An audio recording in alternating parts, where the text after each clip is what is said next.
Мына бүгүнкү шафранды дагы ичип түгөтүп атам. Кудайга шүгүр, ичип атам.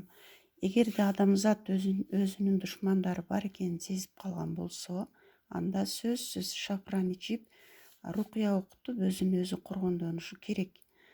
Бул жашоо үчүн күрөш деп аталат. Башың ооруп, жүрөгүң кысылып, ар түрдүү жаман нерселер боло бере турган болсо, анда сиздерде душман бар экендигинин белгиси болот. Эгерде адам өзүн өзү коргондонуп, мындай иштерди кылбаса, эрте эле өлүмгө дуушар болушу мүмкүн. Жашоо үчүн күрөшүңүздөр, урматтуу мекендештер. Мынасы болсо 2 литрдегини жуунам, муну ичем, рукуя окутам, ошентип менде жакшы результат болуп атат.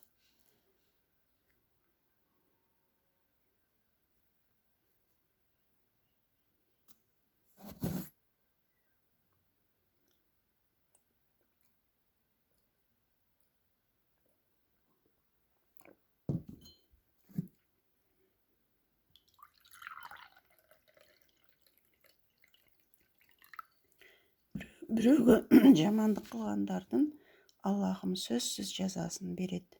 Мен буга толук ишенем.